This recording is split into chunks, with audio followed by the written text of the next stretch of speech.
Whispered melodies and tales में आपका स्वागत है और मैं हूं आपका दोस्त और इस चैनल का सूत्रधार देवव्रत मजूमदार। चलिए कहानी शुरू करते हैं।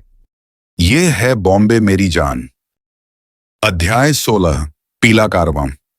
इलाम बाजार एक चौड़ी पट्टी थी बेकार जमीन की, जिसके एक ओर पानागढ़ मोरग्राम राजमार्ग था और दूसरी ओर कोपाई नदी। यह जमीन रंग बिरंगी ब्रूम झाड़ियों से आधी ढकी हुई थी जब मिस्टर लग और पारुल अगली सुबह मिस्टर भैरवनाथ के प्रस्थान के बाद अपनी 2 सीटर कार में उछलते कूदते इस पर से गुजरे। धूप इतनी तेज थी कि क्रीक की ओर बाजार के छोर पर एक हल्की धुंध छाई हुई थी, जिसके पार मिसेस चिनाई के अस्तबलों की समतल लाल इमारतें धुंधली दिखाई दे रही थीं। 3 मील के दायरे में कोई दूसरा घर नहीं था। जिप्सी शिविर भी उतना ही दुनिया से अलग थलग था। वह पट्टी के उत्तरी किनारे पर फैला हुआ था, जैसे कोई चमकीला बंधाना रूमाल घास पर बिछा हो। एक छोटी सी साफ पानी की नाली के किनारे जो क्रीक तक जाती थी। जब वे शिविर के पास पहुंचे तो रास्ता, जो कई कारवां की पहियों से उखड़ा हुआ था, चलने लायक नहीं रह गया। पारुल ने कार रोक दी। यहां से हमें पैदल जाना होगा। मिस्टर लग ने आह भरी और कार से बाहर निकल पड़े। लड़की उनके पीछे पीछे चल दी। वे दोनों एक अजीब जोड़ी लग रहे थे। पारुल ने सफेद रेशमी जंपर सूट पहन रखा था और सिर पर कोई टोपी नहीं थी, जबकि मिस्टर लग ने पारंपरिक काली सूट और बोलर हैट पहन रखी थी, जो उच्च वर्गीय नौकरों की पोशाक मानी जाती है। लेकिन उन्होंने अपनी टोपी एक आंख पर टेढ़ी करके उस पूरी गरिमा को बिगाड़ दिया था। इससे उन्हें एक अक्खड़ बहादुरी का रूप मिल गया था, जिसे उनके दांतों के बीच दबे तिनके ने और भी बढ़ा दिया था। वे बड़बड़ाते हुए भारी कदमों से चले जा रहे थे। देखो इन्हें, उन्होंने कहा। घुमंतू लोग, घुमक्कद्दा, झोपड़ी में रहने वाले, लानत है, मुझे तो जिंदगी भर तंबू में रहना मंजूर नहीं। पारुल ने सामने का दृश्य संतोषपूर्वक देखा। चमकीले रंगों से रंगे रेलगाड़ी के डिब्बा, जिनके ऊपर ऊंचे कपड़े की छतरियां थीं, रंग बिरंगे कपड़े जो सूखने के लिए टंगे हुए थे, और दर्जनों छोटे छोटे अलाव जिनका धुआं निःशब्द हवा में सीधा ऊपर उठ रहा था। ये सब निश्चित ही आकर्षक थे। यहां गंदगी और कुरूपता भी थी, लेकिन कुल मिलाकर दृश्य मनभावन था। धूप में रंग और भी निखर रहे थे। जिस बात ने पारुल को सबसे ज्यादा प्रभावित किया वह थी वैगनों और कारवां की संख्या। उसे लगा कि वहां लगभग 40 थे, और उसने देखा कि वे किसी बड़े शिविर की तरह छोटे तंबुओं और झोपड़ियों से घिरे नहीं थे, बल्कि पूरे जमावड़े में एक अस्थायीपन था, जिसे एक विशाल पुराने जमाने की पीली 4 बैंक मेला घूमने वाली गाड़ी की उपस्थिति और भी स्पष्ट कर रही थी। हालांकि वह बचपन से जिप्सियों को जानती थी, पर उसने पहले कभी उनके शिविर का दौरा नहीं किया था। उनके इलाके उसके लिए वर्जित थे, और वह उन्हें सिर्फ भूरे रंग के कोमल बोलने वाले लोगों के रूप में जानती थी, जिनकी बिक्री की चालाकियां किसी भी अनुभवी सेल्समैन को मात दे सकती थीं। इसलिए वह कुछ घबराहट के साथ, उदासीन लग के साथ शिविर के केंद्र की ओर बढ़ी। आधे नग्न बच्चे कारवानों के चारों ओर खेलते हुए उसे देखकर हंसने लगे और तीखी चहकती आवाजों में कुछ असमझ बातें चिल्लाने लगे।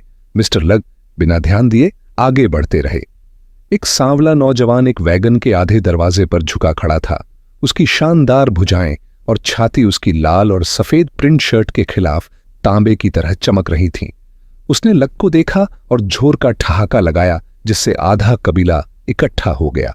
हर संभव जगह से सिर बाहर निकल आए, और एक पल को पारुल को डर लगा कि शायद स्वागत ज्यादा दोस्ताना नहीं होगा। मिस्टर लग अपनी जगह डटे रहे। सराह नाम की महिला चाहिए, उन्होंने ऊंची आवाज में कहा। मैं उसके लिए एक संदेश लाया हूं, निजी और महत्वपूर्ण। उस नाम का जिक्र सुनते ही भीड़ में चुप्पी छा गई, और वही नौजवान जिसने उनकी आमद का ऐलान किया था, अपने वैगन का नीचा दरवाजा खोलकर सीढ़ियां उतर आया। इधर आइए, उसने कहा, और उन्हें शिविर के बिल्कुल मध्य में ले गया, जहां एक वास्तव में भव्य कारवां खड़ा था, जिसके एक ओर राजा और रानी की तस्वीर थी और दूसरी ओर 4 डॉल्फिन जो सियामी जुड़वां बहनों के एक भड़कीले चित्र को घेरे हुए थीं। इस कलात्मक गाड़ी के सामने पीतल का काम इतना चमकाया गया था कि वह सोने जैसा लग रहा था।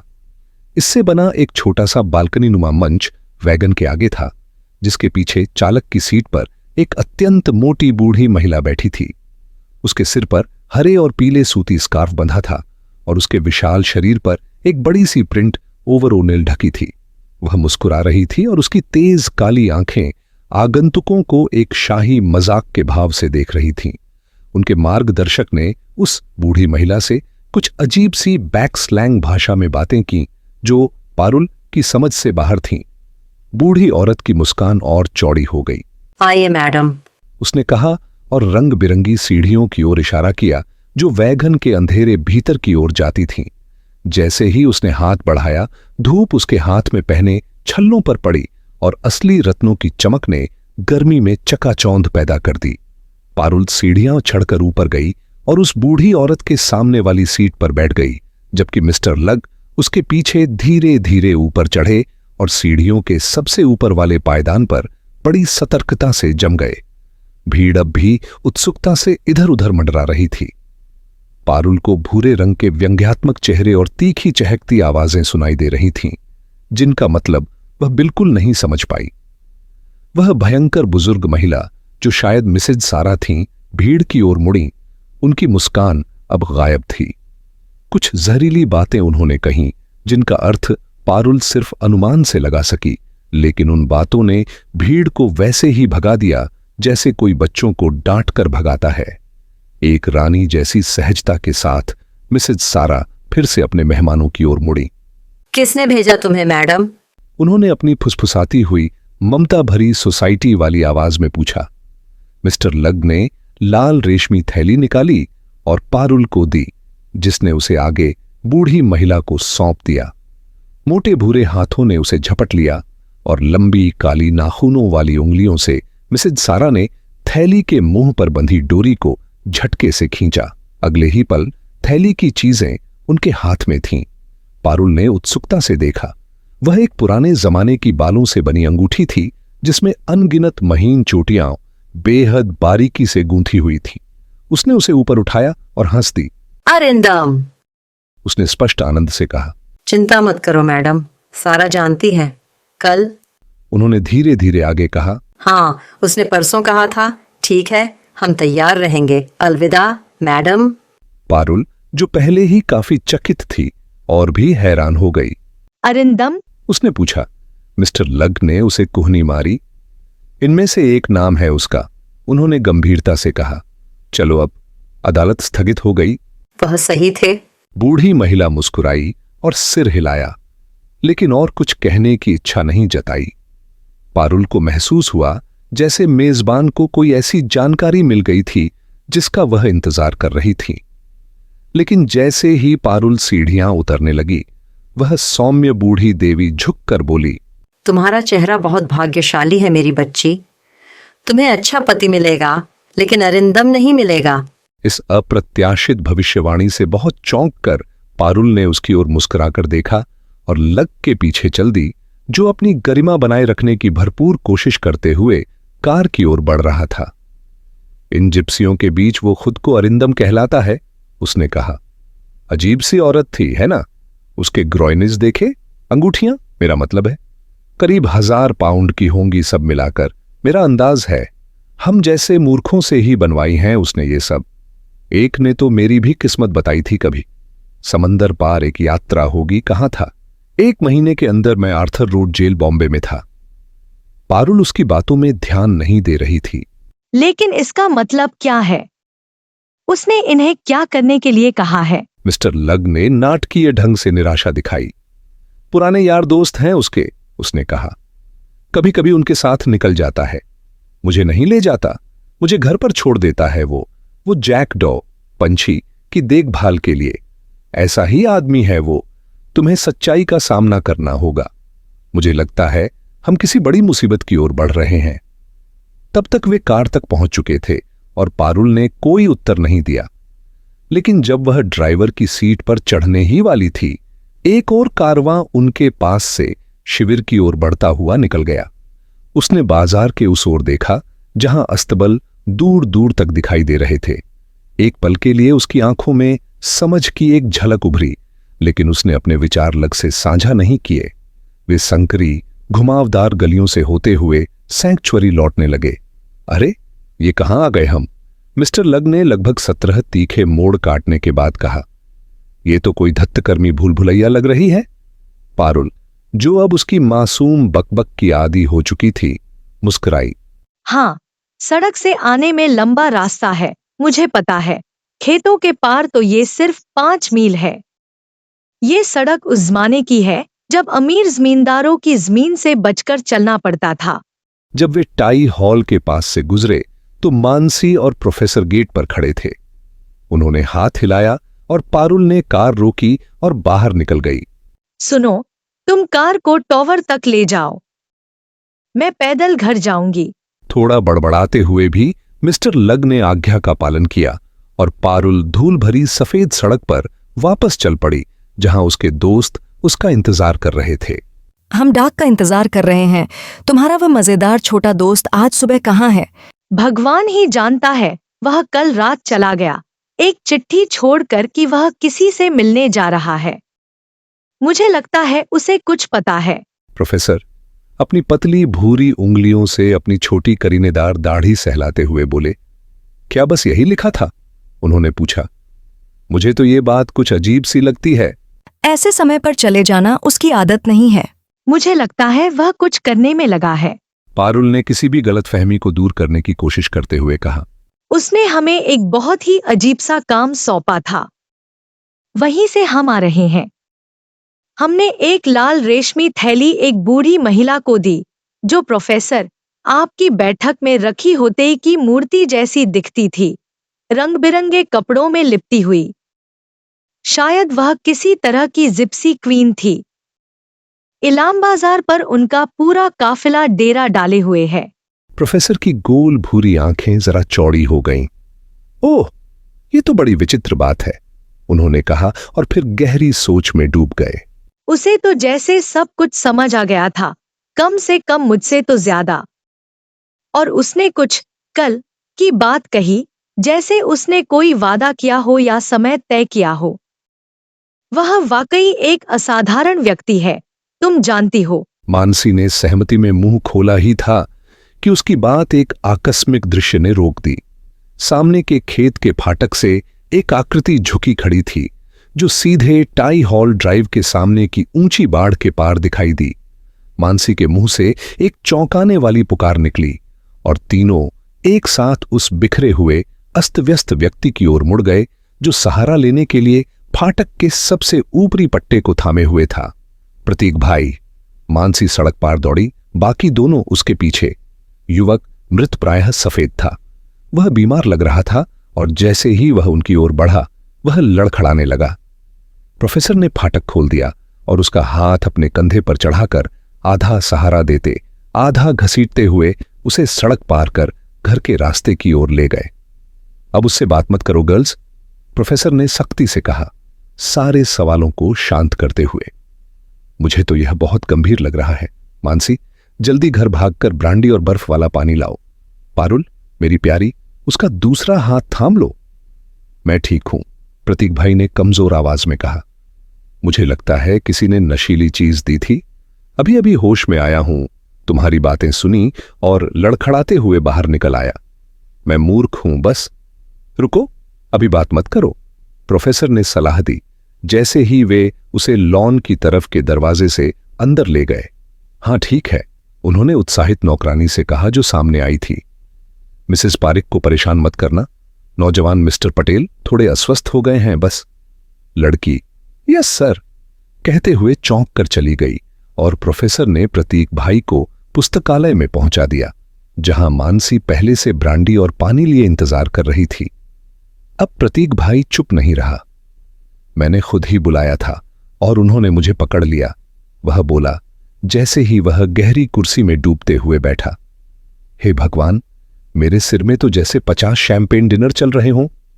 लेकिन हुआ क्या था? पारुल और मानसी एक साथ बोलीं और उसकी बहन ने अचानक पूछ लिया, कब कहां है?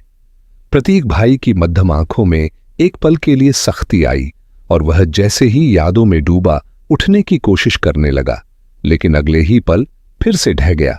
उन्होंने ले लिया। वह थकी आवाज में बोला, भैरवनाथ मुखर्जी कहाँ है? पारुल के गले से एक अस्पष्ट आवाज निकली और वह कांपती हुई सफेद चेहरा लिए मेज के पास बैठ गई। लेकिन मानसी को प्रतीक भाई की चिंता ज्यादा थी, न कि किसी चैलिस की। उसकी कोमल देखभाल में लड़का जल्दी ही कुछ ठीक महसूस करने लगा। उसने उसकी ओर कृतज्ञता से देखा। मैं तुम्हें बहुत परेशान कर रहा हूं, उसने कहा। मुझे नहीं पता मैं उस खेत में कैसे पहुंचा। मैं जागा, तुम्हारी बातें सुनी, लड़खड़ाता हुआ बाहर निकला और अब यहां हूं। अब मेरे बच्चे? प्रोफेसर बोले। क्या हुआ था, कुछ याद है? प्रतीक भाई सोच में डूबा। मैं भैरवनाथ मुखर्जी के फ्लैट में था, उसने कहा। मैं देर रात तक बैठा पढ़ रहा था। चैलिस मेरे घुटनों पर रखे सूटकेस में था। शायद बेवकूफी की बात थी वहां रखना। मैंने कपड़े नहीं उतारे थे, सोने का इरादा नहीं था। सुबह के करीब 2 या 3 बजे होंगे जब मैंने बाहर कोई भयानक शोर सुना। मैंने खिड़की से झांका और नीचे पुलिस स्टेशन के चारों ओर जैसे कोई खुली लड़ाई चल रही थी। मैं सोच ही रहा था कि क्या हो रहा है, तभी मैंने अपने पीछे फ्लैट में किसी की आहट सुनी। उसके पास मास्टर की होनी चाहिए शायद। वह कुछ क्षण रुका, जैसे अपने दिमाग में उलझी हुई घटनाओं को जोड़ने की कोशिश कर रहा हो। ओ खैर, वह अंत में बोला, धत्त इस सिरदर्द को कुछ दिखता ही नहीं। फिर मुझे किसी ने सिर पर जोर से मारा, लेकिन उससे पहले मैंने उस आदमी की झलक देख ली थी जिसने मुझे मारा था। मैंने उसे पहचाना। जब मैं बुरे हालात में था, उसने संकोच से जोड़ा। तब मैं हर तरह के घटिया खानपान वाली जगहों पर जाता था और कुर्ला से सटे धारावी बॉम्बे के पास बाजार के ठीक बगल में एक जगह थी जहां मैं अक्सर अजीबोगरीब और संदिग्ध किस्म के लोगों को आते जाते देखता था। मुझे लगता है वहां पीछे कोई कमरा था। खैर, जिसने मुझे मारा वह वही आदमी था जिसे मैंने वहां कई बार देखा था। मैंने उसे तुरंत पहचान लिया। उसका चेहरा बहुत ही खास तरह का था, अजीब सी सूजी हुई नाक के साथ। वह फिर रुका और प्रोफेसर ने समझदारी से सिर हिलाया। फिर तुम्हें बेहोश कर दिया गया? उन्होंने अनुमान लगाया। बिल्कुल, प्रतीक भाई ने सहमति जताई। लेकिन मुझे नहीं लगता कि मैं 2 मिनट से ज्यादा बेहोश रहा होऊंगा। मुझे याद है मैं गुस्से से पागल हो गया और सीढ़ियों से नीचे दौड़ा। मेरे दिमाग में बस एक ही बात थी, वह घटिया सी जगह कुर्ला के पास। बाहर अब भी झगड़ा चल रहा था और मैं उसमें घुस गया। मुझे लगता है मैं एक सिपाही को भी उड़ा ले गया रास्ते में। जाहिर है मुझे उनमें से कुछ को साथ ले जाना चाहिए था, लेकिन उस वक्त यह बात दिमाग में ही नहीं आई। वैसे भी वे सब व्यस्त थे।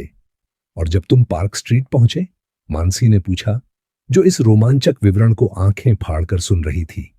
बस फिर वही सब, प्रतीक भाई ने कहा। मैं उस जगह में जैसे कोई पागल सांड घुसा हो, वैसे घुसा और उस मालिक से उस आदमी के बारे में पूछा जिसे मैं ढूंढ रहा था। उसने मुझे पीछे वाले कमरे में ले गया, जहां मैं गुस्से में उबलता रहा जब तक कि एक बड़ा सा गमवार अंदर नहीं आया। और इससे पहले कि मैं कुछ समझ पाता, उसने मेरे मुंह पर एथर या क्लोरोफॉर्म से भरा तौलिया रख दिया।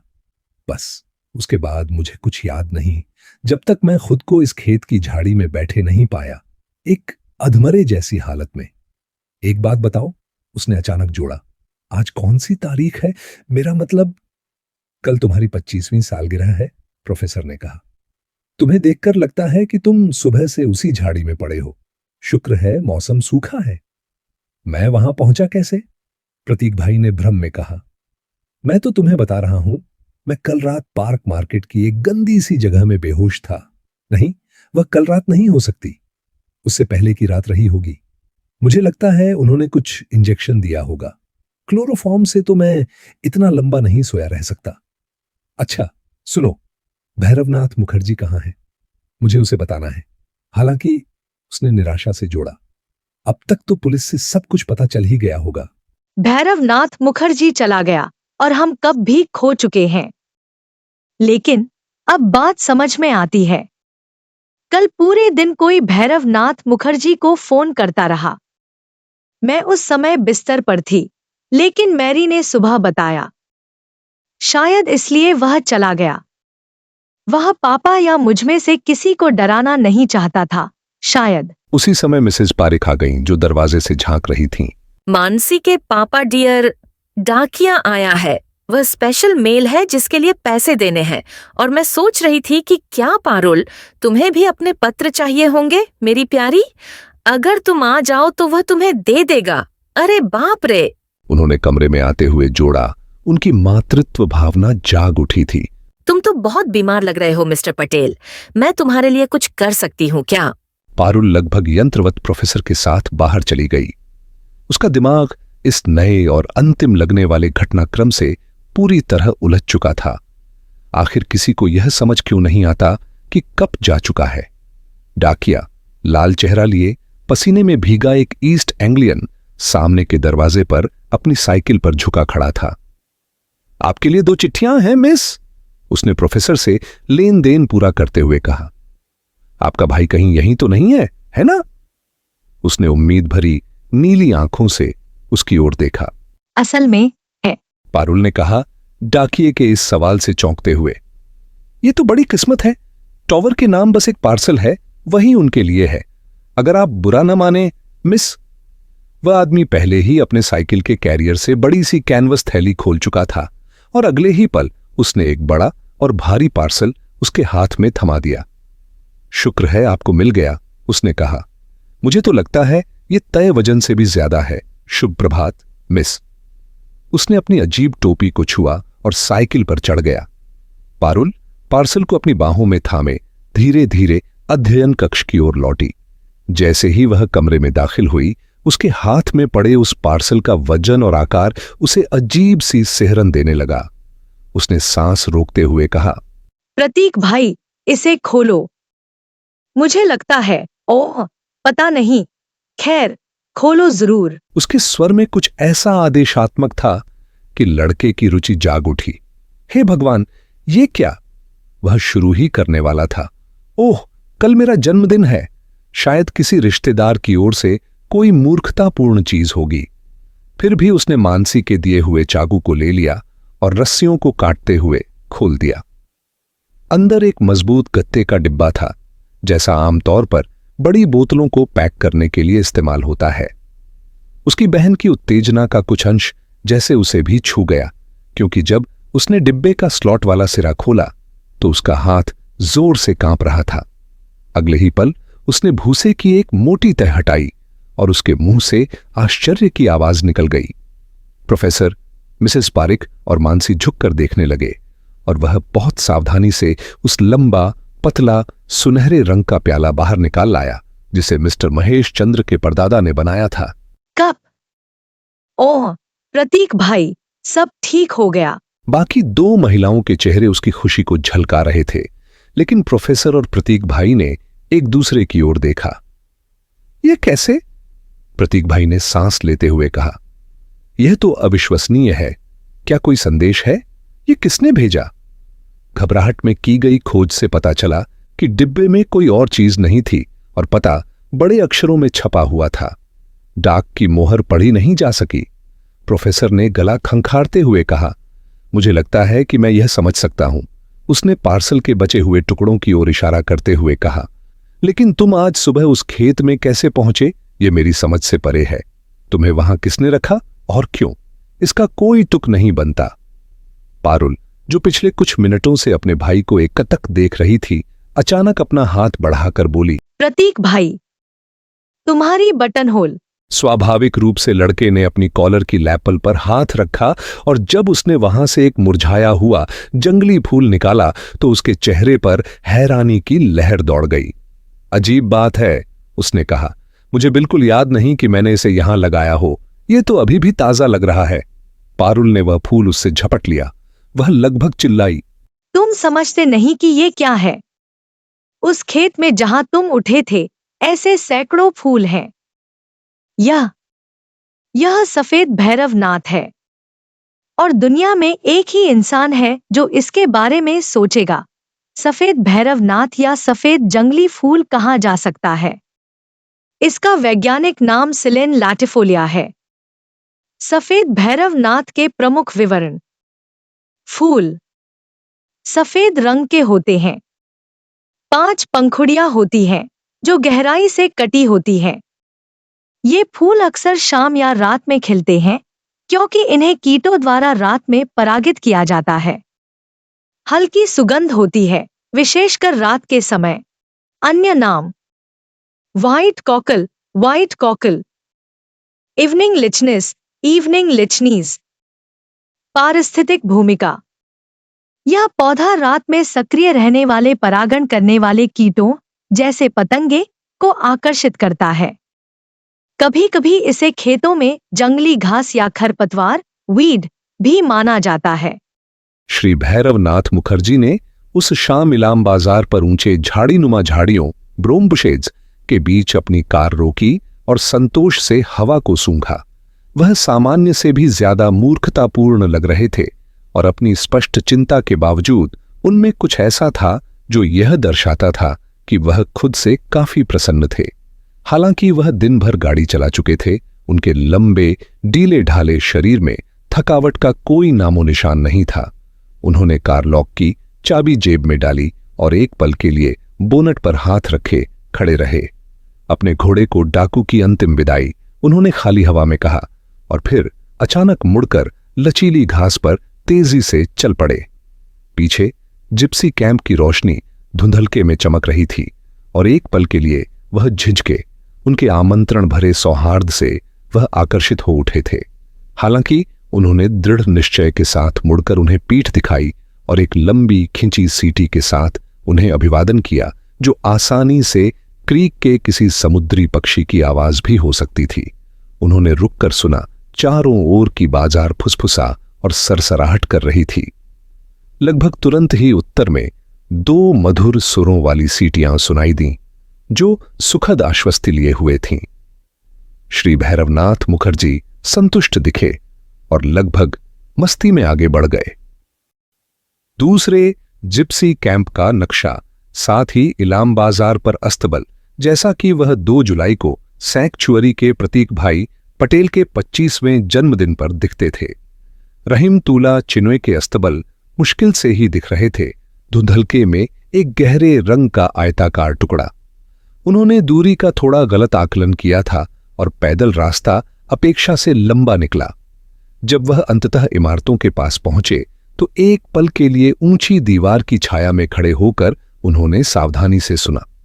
अंदर से कोई आवाज नहीं आ रही थी और यह तय कर कि उनकी मौजूदगी अभी तक किसी ने नहीं देखी, उन्होंने दीवार के चारों ओर धीरे धीरे घूमना शुरू किया, चुपचाप चलते हुए और बीच बीच में टॉर्च का प्रयोग करते हुए।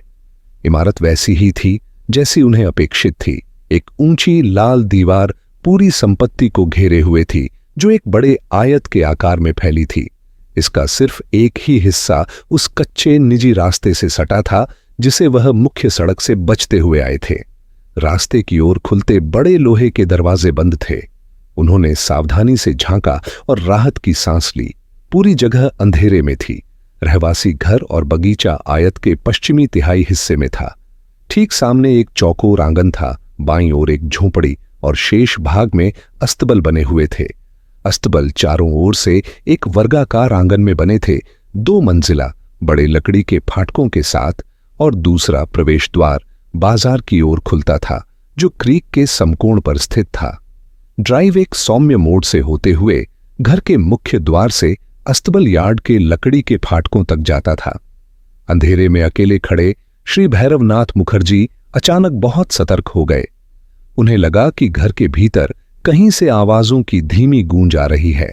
हालांकि उन्होंने भीतर प्रवेश का कोई प्रयास नहीं किया जब तक कि वे पूरे परिसर का चक्कर नहीं लगा चुके थे, और जब वह वापस सामने के दरवाजे पर पहुंचे तब तक वह काफी अधिक जानकारी हासिल कर चुके थे।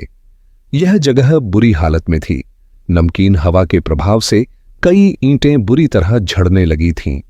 श्री भैरवनाथ मुखर्जी ने अपने चश्मे को जेब में डाला और घर की रसोई के पास एक उपयुक्त स्थान चुनकर, जहां एक घना बेल लटक रहा था, चढ़ाई शुरू की। यह चढ़ाई आसान नहीं थी। दीवार ऊंची थी और उस पर टूटा हुआ कांच जड़ा था, जिसे बेल मुश्किल से ही ढक रही थी। फिर भी उन्होंने यह कर दिखाया और बिना आवाज किए दूसरी ओर जमीन पर उतर गए। एक बार फिर उन्होंने रुककर सुना, सांस रोककर। अब भी कोई स्पष्ट आवाज नहीं थी, सिवाय घर के दूसरी ओर आती आवाजों की गूंज के। अपने चश्मे को वापस पहनते हुए उन्होंने एक बार फिर चक्कर लगाना शुरू किया। वहां न कोई कुत्ता था, न ही कोई अस्तबल कर्मचारी दिखाई दिया, और अस्तबल यार्ड की सावधानीपूर्वक जांच के बाद, जिसके लकड़ी के दरवाजे अध खुले थे, श्री भैरवनाथ मुखर्जी को विश्वास हो गया कि कोलकाता में दोपहर में की गई उनकी एक खोज से मिली जानकारी काफी हद तक सही थी। मिसेज रहीमतोला चिनॉय के रेसिंग अस्तबल अब कोई कामकाजी जगह नहीं रह गए थे। हालांकि वहां 20 घोड़ों के लिए बॉक्स बने थे, उनमें से केवल एक ही भरा हुआ प्रतीत हो रहा था। अस्तबल द्वार के पास की झोंपड़ी भी खाली थी और चारों ओर जर्जरता के संकेत थे। सिर्फ लॉन और आंगन ही ठीक ठाक रखे गए थे, बाकी बगीचा जंगली झाड़ियों से भरा था। बहुत सावधानी से वह उस पूरी इमारत की इकलौती रोशन खिड़की की ओर बढ़ा। 2 कांच के दरवाजे जो लॉन की ओर खुलते थे, वह उनकी रोशनी में आने से बचता रहा था, पर अब वह आगे बढ़ा और घास ने उसके कदमों की आहट दबा दी। खिड़कियों पर पतली जालीदार पर्दा टंगा था, लेकिन अंदर की रोशनी के कारण वह जैसे जैसे पास आया पारदर्शी हो गया। एक समय में भव्य रहे कमरे के बचे खुचे अवशेषों में 5 पुरुष और एक महिला एक मेज के चारों ओर जमे थे, जहां पोकर का खेल चल रहा था। कोई बहुत भला समूह नहीं है, श्री भैरवनाथ मुखर्जी ने चेहरे दर चेहरे नजर दौड़ाते हुए सोचा। वहां था मनोज शाही, पहले से भी ज्यादा चालाक लग रहा था जैसे ही उसने पत्ते बांटे। घोड़े से चेहरे वाला मेजर और हरमीत बब्बर, जिसने उन्हें रास्ते में रोका था, अपने सामाजिक वरिष्ठों के बीच थोड़े असहज फिर भी सिर्फ शर्ट पहने हुए। फिर एक सफेद बालों वाला संकरी आंखों वाला आदमी था जिसे वह पहचान नहीं सके, और एक छोटा तुच्छ जापानी मिश्रित नस्ल का व्यक्ति जिसे वह पहचानते थे और जिसकी उपस्थिति ने उन्हें हैरान कर दिया। मिसेज रहीमतोला चिनॉय समूह पर अपने प्रभावशाली व्यक्तित्व के बल पर हावी थीं। हमेशा की तरह वह बेहद स्मार्ट दिख रही थीं। उनका काले सफेद रंग का परिधान इतना नाटकीय रूप से फैशनेबल था कि वह लगभग रंगमंचीय लग रहा था, सख्त फिर भी आकर्षक। उनका सफेद चेहरा आधी मुस्कान में मरोड़ा गया था। उनके बाल पुरुषों की तरह छोटे कटे थे, जिससे उनके विचित्र रूप से बिना लोभ के कान दिखाई दे रहे थे। गहरे लाल मोतियों की एक भारी माला उनके गले में लिपटी थी और उनकी कोणीय मर्दाना काया पर यह स्त्रैण सजावट अजीब लग रही थी। रुक नहीं रही मेजर, उन्होंने कहा, जैसे ही लाल चेहरे वाले आदमी ने अपने पत्ते फेंके। तुम कभी भी किसी बात को अंत तक निभाने का साहस नहीं रखते। मनोज, मैं तुम्हें देख रही हूं। तुम अपनी सारी समझदारी खेल में लगा रहे हो। मनोज शाही ने पत्ते फेंके।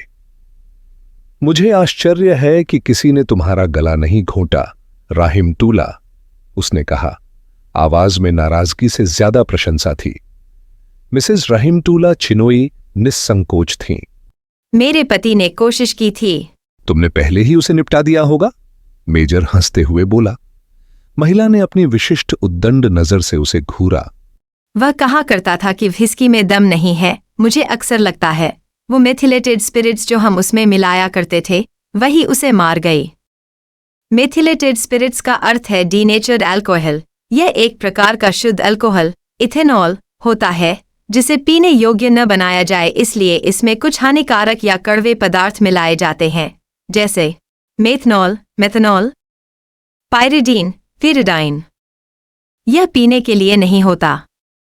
इसमें मौजूद मिथनॉल और अन्य रसायन जहरीले, टॉक्सिक होते हैं और पीने से अंधापन या मृत्यु तक हो सकती है। मनोज शाही ने मुंह फेर लिया। तुम मुझे डरा देती हो, उसने कहा।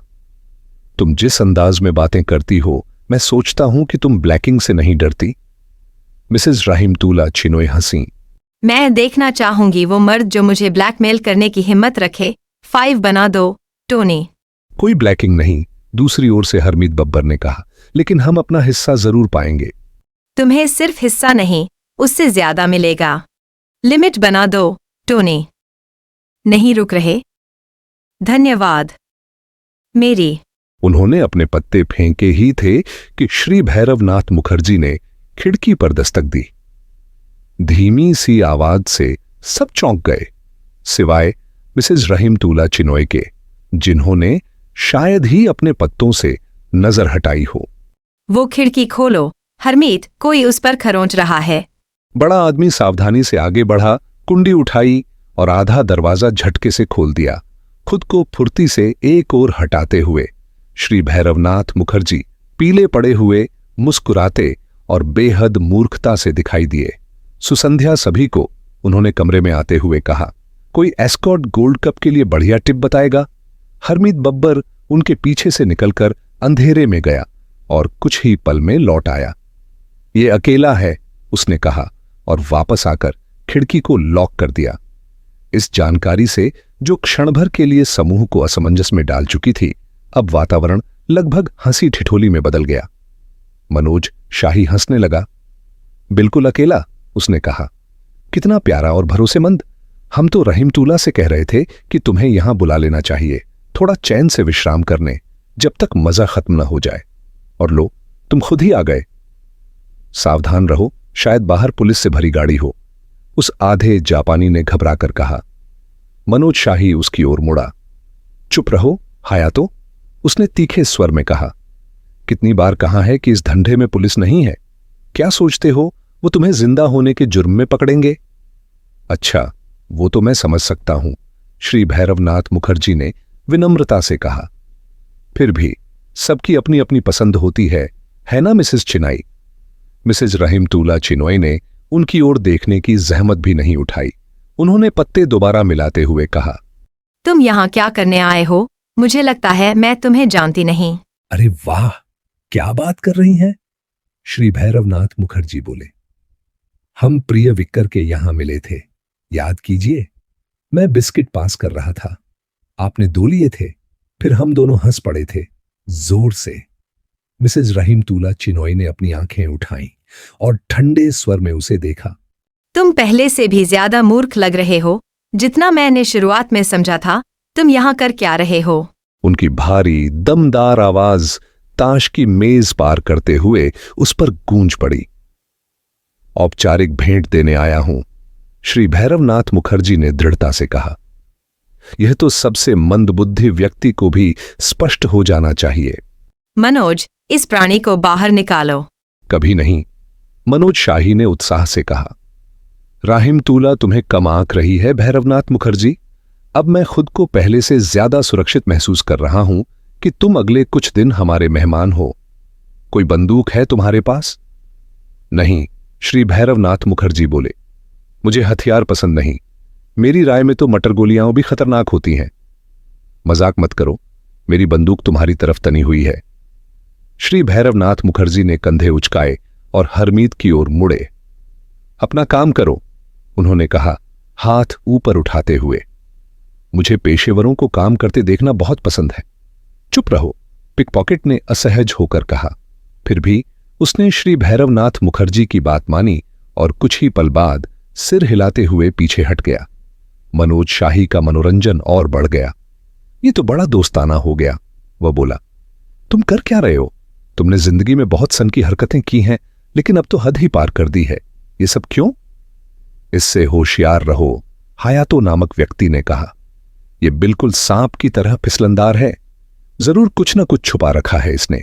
शायद वो बड़ा भारी कुत्ता लुग भी कहीं आस पास हो।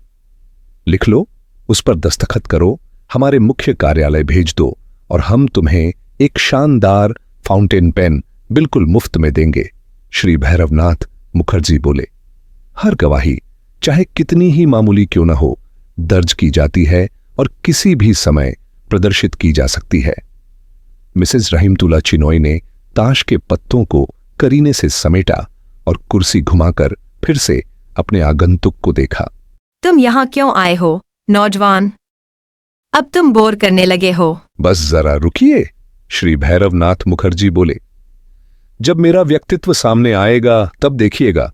उम्मीद है आपको बुरा नहीं लगेगा। मैं आपके अस्तबल देख रहा था।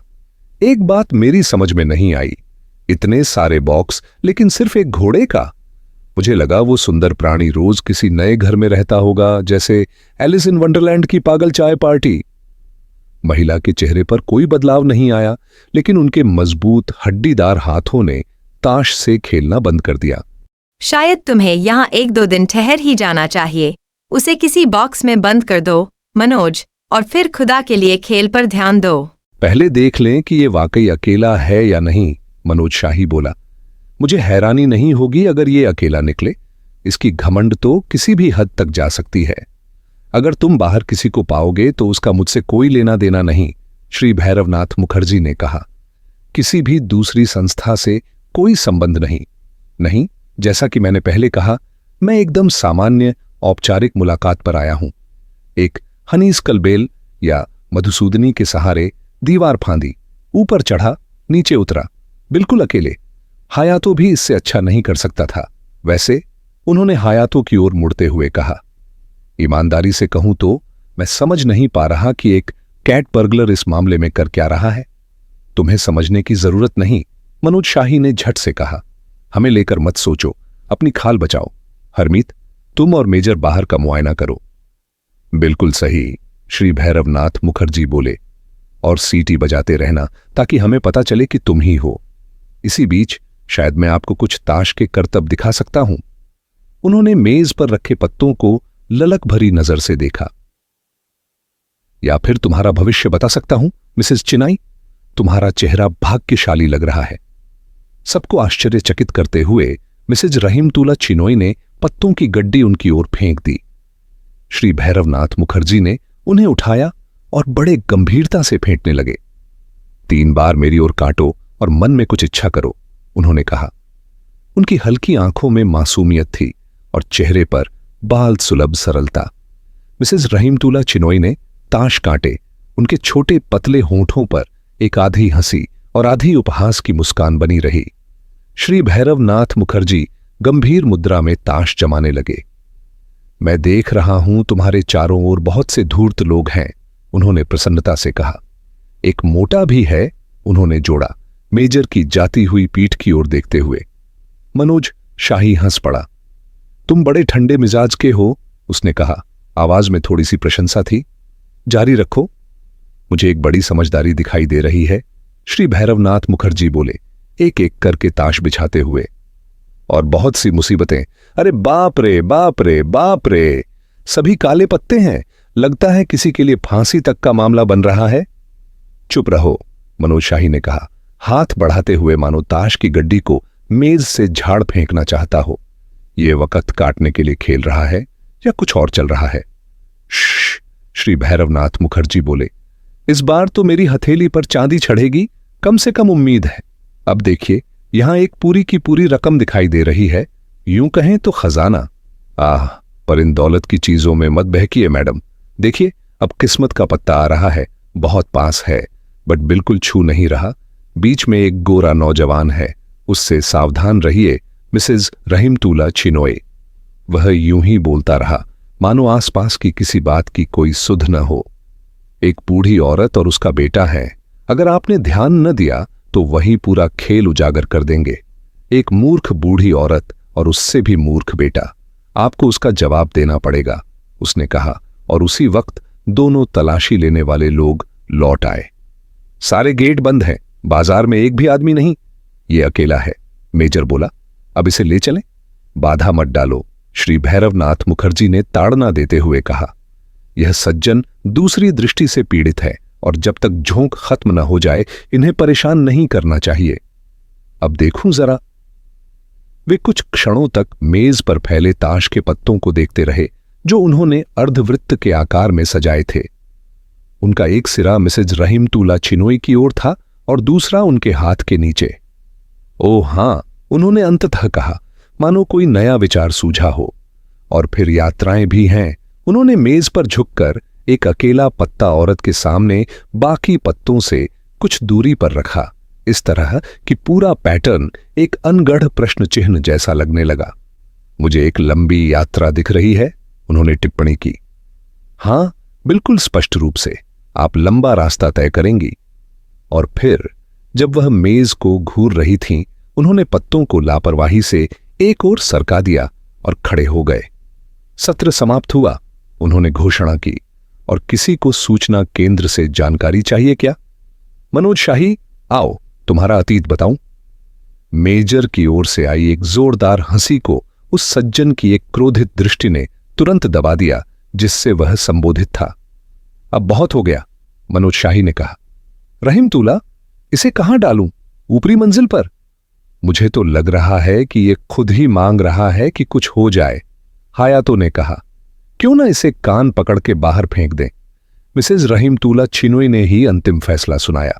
इसे गेट के ऊपर वाली कोठरी में डाल दो। 2 दिन पैर ठंडे करेगा तो अक्ल ठिकाने आ जाएगी। मनोज शाही मुस्कुराया। मुझे पता था तुम समझदारी से काम लोगी, उसने आत्मसंतुष्टि से कहा।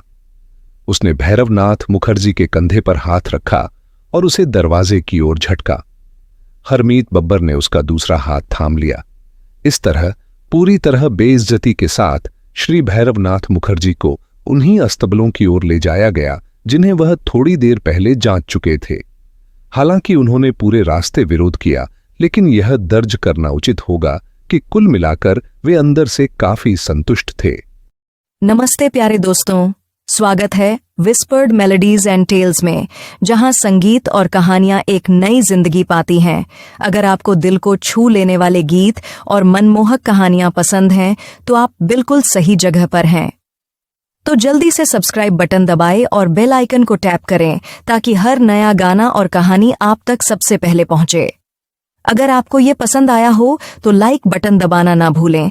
आपका एक लाइक हमारे लिए बहुत मायने रखता है और हमें और बेहतरीन कंटेंट बनाने के लिए प्रेरित करता है। आपके प्यार और सपोर्ट के लिए धन्यवाद। इसी तरह हमारे साथ बने रहें, सपने देखें, सुरों में खो जाएं और कहानियों की दुनिया में डूब जाएं। मिलते हैं अगले वीडियो में।